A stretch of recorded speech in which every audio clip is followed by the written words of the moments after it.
Hi, everyone. This is Heather Hodges. I'm an organizational psychologist. Welcome to my show. This is the place where we say I'm in to creativity, bold thinking, transformational growth, and meaningful conversations. Today is the continuation of a series of podcasts on the Enneagram, where I'll explore each of the 9 types, their wings, stress and security numbers, how they might show up at work, their blind spots, and paths for growth. The last solo podcast I recorded for you was on Enneagram 2s. So today we will explore type 3s. So we are still in the triad on the right-hand side of the Enneagram, the feeling, heart, or the relationship triad, and 3s are in the aggressive stance. So 3s are called performers or achievers, and they have the passion or vice of deceit and the desire to feel valuable. They are adaptable, excelling, driven, and image conscious. So at their best, they are self-accepting and authentic role models who inspire others. Their basic fear is of being worthless, and their basic need is to see themselves as successful and to feel valuable and worthwhile. Now, the key motivations for 3s is that they want to be affirmed, to distinguish themselves from others, to have attention, to be admired, and to impress others. So for 3s who they're in the feeling triad, feelings are unpredictable and they're messy and they block efficiency and effectiveness. So 3s, they set those feelings aside and they put them in this folder, the I'll deal with this later folder. And what 3s have taught me is that the way they do this compartmentalization is they either set it aside or they might even just push it down because they don't find those feelings to be useful to them. Now, of all of the numbers on the Enneagram, 3s have the hardest time with feelings, reading their own feelings and reading your feelings. And so they hide their feelings and they're really good at it.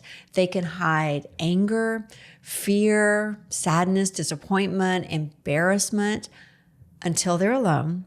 And then they can deal with all of those feelings while they're by themselves. Now, 3s have a lot of physical energy, not as much as 8s, but they have a lot of physical energy and they have a lot of political savvy. They know the right things to say, the right things to do, and what would be appropriate or inappropriate in most situations. And they are always focused on the goal at all times. So 3s are always thinking about their next goal. And when there are no goals or objectives, the 3s just don't have any energy for that. It's like life isn't worth living if there isn't always something to achieve, something to accomplish. Now, 3s are primarily motivated by external applause, not internal satisfaction about doing something well. So for example, we had our sons, Caleb and Elijah, back to back. They are 17 months apart. So we were up to our eyeballs in diapers for years. But my lovely husband, Wade, who is a 3, he would only change diapers when people were watching. And he later told me he wanted to get credit for doing it. And at the time, I was just so tired and exhausted, I didn't even notice. I was just so glad that he was changing a diaper. But that's an example of that external applause versus internal satisfaction. So 3s like to be seen as very successful, well respected. They like to present a good image. They are able to lead other people well. They're smart, they're trendy, they are high energy. They like to give people what they want because image is very important. Now, 3s have put so much emphasis on activity and doing. Even though they are in the feeling triad, they are always busy getting things done. And they really like shortcuts if it will help them achieve a goal faster. So 3s are self-assured. They are attractive and charming. They're the pretty people of the world. They are also ambitious and competent and energetic. But they can also be status conscious and they're highly driven for advancement. They are diplomatic, they are poised, but they can also be overly concerned with their image and what other people think about them. And they typically have problems with workaholism and competitiveness. Now, 3s, they like to multitask, and they're really kind of good at it. And they are not as good at paying attention to you if they are not multitasking. So you really don't want to ask them, hey, stop doing that while you're talking to them, because you might lose their attention if you don't gain it. Now, 3s, they work long hours. They don't usually like to call in sick, too much downtime or vacation time. It's kind of threatening to a 3 because there's really no energy in that. There may not be something to accomplish. They are the perpetual performer. They want to be the star, and that means first place, not second place. And so to a 3, there's first place and then all the losers. So 3s, they don't only like to win and be the best, but they like to look good doing it. So 3s usually, they report a childhood where they were rewarded for tasks and achievements. And so they try to do the things that you would value and that you would admire them for. However, the opposite is also true. They don't like to do things in public that they don't know how to do or that they think they might look unaccomplished or silly. So, for example, once again, I'm going to use my amazing husband, Wade Hodges, as an example. When we were on our honeymoon, we were on a cruise, and it was the evening, and there was dancing. I could not get him to dance with me on our honeymoon because he'd never danced before, and he didn't know how to do it, and he didn't want to dance because he would look unaccomplished or silly doing that. Now, since then, yes, we have danced together. I have danced with my husband since then. But that's an example of how a young 3 was unwilling to do something in public that he didn't feel accomplished at doing. Now, because image is really important to them, they try to be what they think we want them to be. And so their talk style is interest promotion and self-promotion. And they are focused on the outside and what people see because that's really, really important to them, particularly to the average to unhealthy 3. So 3s they're highly competitive, and they identify with their accomplishments. And so, in fact, they sometimes can't differentiate themselves from their accomplishments. So in 1989, many years ago, my husband Wade, he had the highest free throw percentage of any other high school basketball player in the state of Texas. He made 91.9% of his free throws, which was higher than any other kid from 1A to, back then it was only 5A, and that's a lot of kids. Wade got a Texas-shaped trophy from the UIL for that accomplishment. Now, we have been married almost 29 years, and we have moved, 6-7 times during that time. And you know how hard it is to keep up with things after even just one move. So imagine 29 years, six to seven moves. You tend to lose things when you move, but I can tell you exactly where that Texas-shaped trophy is in my house right now because Wade has identified with that accomplishment for all of these years. And granted, it's an amazing accomplishment. Now, here's something I want you to be very aware of. 3s are uncomfortable being their number because when we criticize image seeking or people who are chasing after success, when we are even self-critical of ourselves as a country, 3s hear all of that as being about them and they take it on themselves. So when you want your image to be good and you want to be successful, that's really hard to carry. So another thing that I want you to know is if you're a 3, it can be harder for you to discern your number than any other number. And that's because 3s are like chameleons. They can instantly become anything and anyone based on what the situation requires for success in that moment. So 3s, They look at the Enneagram and they think, yeah, I'm perfectionistic sometimes, like a 1. I can take charge like an 8. I'm really into numbers and research, so yeah, maybe I could be a 5. Hey, I like to have fun, like a 7. And so they can see themselves in all of those numbers because they are so adaptable. And this is one of the superpowers of Enneagram 3s. Do you remember that movie? I'm trying to think of the name of it right now. It was Winston Churchill, and it was The Darkest Hour. And there's a scene in that movie when Winston Churchill is at his home, but he has just gotten a phone call. He has learned that he just became the prime minister. And he's leaving his office, and he stops in the doorway and he looks up at the wall that's above him. And it's just a wall of different hats hanging on the wall. And there's like a slouch hat, a bowler hat, a top hat, and so on. And it's almost like he's standing there deciding, who am I going to be today? And he looks up and he takes down a top hat and he puts it on his head, and he kind of stands up a little straighter, and he walks out of the room and to become the prime minister. 3s can do that every single day, multiple times a day. They can change hats based on what is required of them in the moment. And it is their superpower. And we need them to be that adaptable to the environment. Okay, let's talk about wings.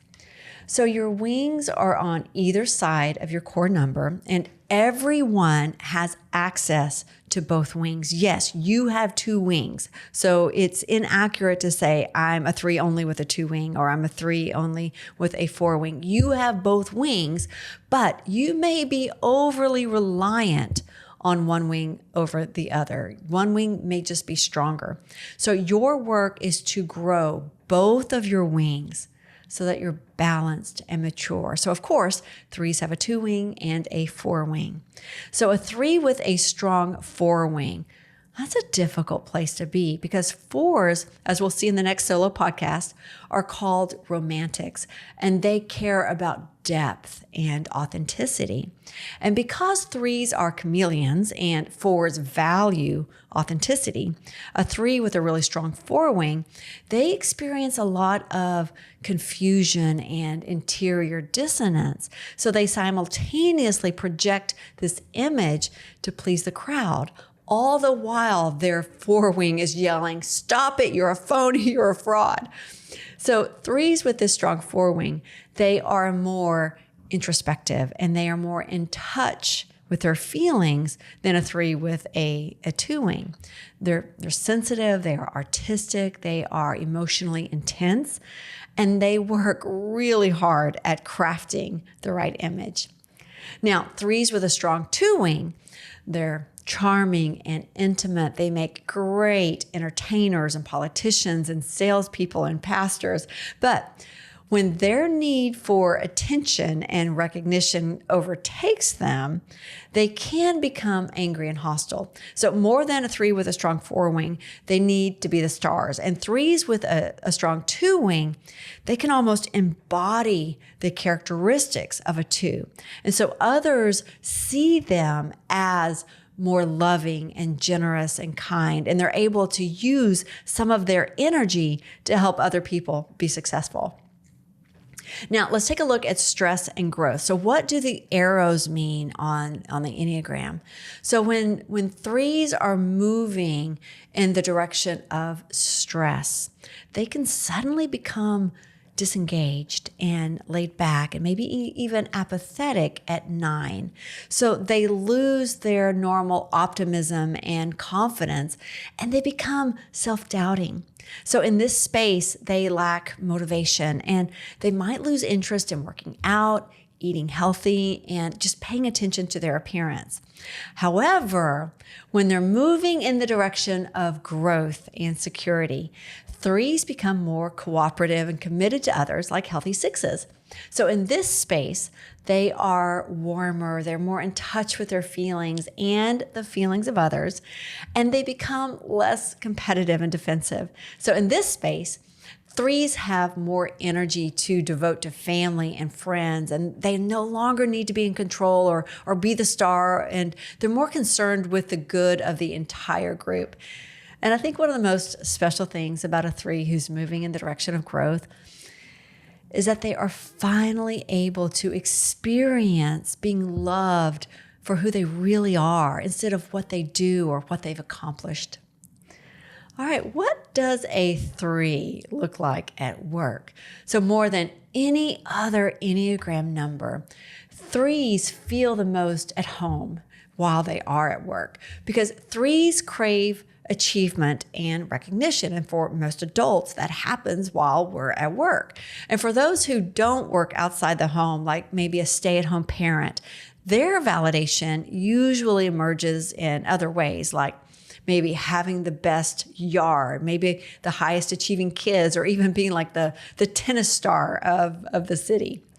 So threes are respected and even revered in the US. They are the epitome of the American ideal. They're smart, they're charismatic, they are ambitious, but we have to be careful to distinguish between a type and a stereotype. Not all threes are like Don Draper from Mad Men who do anything to look good and be successful no matter what the cost. So threes are found in every profession, but the common thread among all of them is that they believe the same lie, that they are only as loved as their last success. Now, when a three is healthy and mature, they are authentic and visionary leaders, and they are extraordinary at building businesses and culture. But just like every other number, when a three is not healthy, they don't know their blind spots, and they are an accident waiting to happen. So at work, threes live for setting a goal and then crushing it, setting another goal and crushing it, and so on. And this is where a three, they get their energy from that. But it costs them, especially if it impinges on their home life and relationships.